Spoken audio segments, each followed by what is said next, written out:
Good morning everybody and welcome back to my channel. Today's video was a highly requested video and this is which perfumes am I most looking forward to wearing in the fall. So I have 6 perfumes to share with you and I hope that you really enjoy. First of all, if you're new here, make sure to subscribe. We do talk a lot about fragrances, minimalism, home decor, and sometimes fashion on this channel, so definitely subscribe so that you don't miss any future content. And without further ado, let's get right into today's video. Okay, you guys, so we have kind of a different setup in here today. We are in my new kitchen, and this is my first ever perfume video recorded in my kitchen, so I'm very excited. So we're going to go in order from my least to my most exciting perfumes that I am looking forward to wearing this fall, and the first of those is Hypnotic Poison from Christian Dior. So of course Hypnotic Poison is a very popular one. This is an almondy vanilla fragrance. It is very intoxicating. It's very hypnotic, as the name suggests. It has this sense about it that just captivates anybody who smells it, and it really smells incredible. By the way, you guys, please excuse the state of my nails. I do go back to work tomorrow, so I will have to remove my nail polish in the morning anyway. That's why I haven't redone them. But if you haven't smelled Hypnotic Poison, definitely one that is worth checking out. I don't know if I will have this in my collection for life, because this is also one of the perfumes I've had in my collection for the longest, and to be very honest with you, I'm not as excited about it these years as I used to be. I think I've just worn a lot of it, but for me this is definitely a kind of a must-have daytime perfume for the fall and winter. Really looking forward to this one. The second one that I'm looking most forward to wearing is Jean Paul Gaultier Labelle. This one is a sweet pear, vanilla, and vetiver fragrance. So those are the only 3 notes that are in here: pear, vanilla, and vetiver. And this is a very heavy, dense, absolutely gorgeous fragrance. If you haven't smelled this one, it's definitely a must try. It's very unique. I don't have anything else like this one in my collection. Very feminine and a little bit seductive, and I think that this is a favorite among men as well. Really good for date nights. I probably would reserve this for the evening, even in the winter. This perfume just has kind of a heavy, dense quality about it. It's very earthy and it's just absolutely gorgeous, but for some reason I don't gravitate toward it a lot in the summer. I think it's definitely more suited for cold weather, and I think it's going to be a beast and perform really, really well when it's mixed with that cold weather, and I absolutely cannot wait to start wearing this one. The next one that I'm looking forward to wearing is Armani Code Cashmere. Now correct me if I'm wrong, you guys, but I think they've discontinued the Armani Code Cashmere. I know you can get the original Armani Code, and I think I will always want one or the other in my collection, and the reason being, these ones are hands down just really good, sexy, easy go-to perfumes. Maybe a little bit cliche, maybe a little bit over talked about, but for some reason I keep coming back to them. I've owned both the original Armani Code in the past as well as this one. This one has that Armani Code DNA, but it has a bit of a warm, creamy, cozy, cashmere type of a vibe about it, hence the name. And this one is just really intoxicating. It performs very well. It's long lasting. It projects. It's sultry. It's seductive. One of my just easy go-to if I don't know what to wear and I want to smell just really sexy. So I would like to be a little more original. I wish I could say that I had a more original option than this one, but this one is just a really easy go-to, and yeah, I've been kind of saving it for the fall winter because I do find it to be a little bit heavy in the summertime. The next one that I'm really looking forward to trying is Blondine from Versace. I shouldn't say trying, I should say wearing. I've already tried it many times. This is an absolutely gorgeous fragrance. This is one of the very few niche fragrances that I actually own, and I do have to give props to Demi Rawling. I had purchased this back in the day based on her recommendation.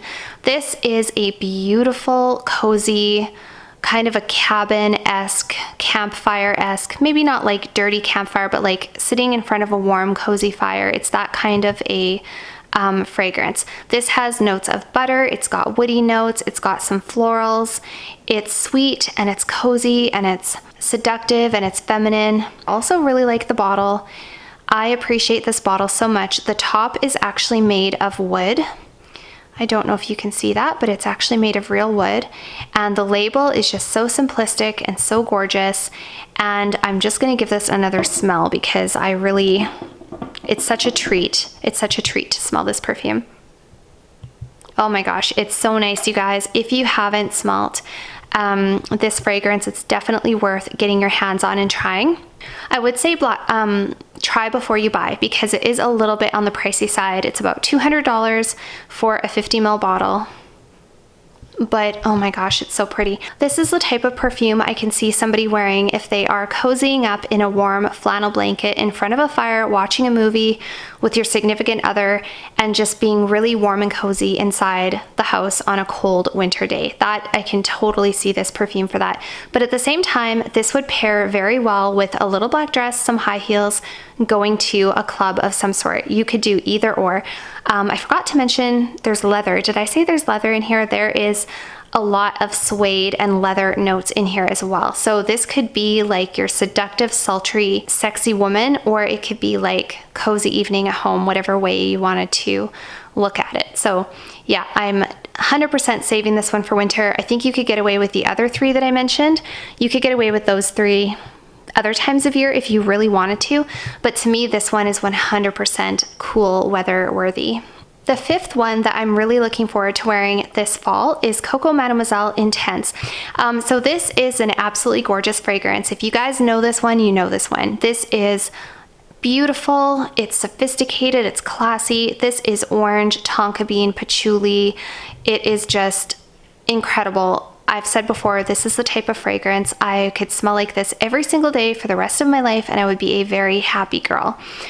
So I do think you can wear the Intense Coco Mademoiselle any time of year. I don't think it has to be like cool weather. There's a lot of people who don't have cold weather, so they don't really save perfumes for times of year. They just wear whatever they feel like wearing. And you guys, I totally agree with that. I think if you want to wear a perfume that would typically be considered a cold weather perfume in the middle of July, go ahead. I'm really excited to wear this one. I would just wear it right now, but I may as well wait because eventually it is going to be cold and snowy out, and then this one will be much better suited for that kind of weather. So super, super excited. I love this perfume. I'm so happy that I bought a full bottle. Okay, you guys, and my number one most exciting perfume that I'm looking forward to wearing this fall is Roses Vanille from Mancera. This one should come as no surprise. I have talked about this in so many previous videos, and I bought this one way back in, I think, May or June. So I've had this one for a really long time. So it's been sitting here for a long time waiting to be worn. I have not worn it yet. It's very difficult not to wear it because it's so beautiful. It's so intoxicating. This perfume is one of the most sultry, sweet, decadent, heavy vanilla perfumes I have in my entire collection. It's either for sure on my top for life, or it's a very close runner-up. It's very unique. It definitely has a unique vibe. So I don't know. I don't think that it's appropriate for like every occasion, and I think it's definitely better for a little bit of a cooler night, a cooler weather, but it's phenomenal. It is definitely one of the best perfumes in my collection in terms of both my own taste, but also in terms of quality. This thing lasts forever. It projects like a beast. I remember the first time I sampled this, I sprayed it on my skin, and I also sprayed it on a cotton swab. And you guys, that cotton swab just kept releasing the scent into the air for days and days and days, and it just really intoxicated me, and I could not wait to wear it. The other thing I really like about Mancera fragrances, first of all, I do like the simplistic label, but I also really like the cap. The cap is a screw-off cap, and it's a metal cap, super heavy duty and a high quality, just incredible, you guys. And I can smell it already just from taking the lid off. Oh my God, you guys, this is a must try. This one is a must try, and I did not blind buy this. I actually had a sample, and I definitely tried it out at home before I bought it, and it was like immediately I was like, yep, I absolutely need that perfume in my collection. So this is the sixth one on my list, and the one I'm definitely most excited to wear this coming fall. So that's it for today's video, you guys. I hope that you really enjoyed seeing which fragrances I'm most looking forward to wearing in the fall and winter. Do head on over and follow me on Instagram if you haven't already. I share a lot of things on there that I don't on YouTube, including outfits of the day, fragrances of the day, home decor, and other aspects of my life. And I will see you guys all next time. Bye for now.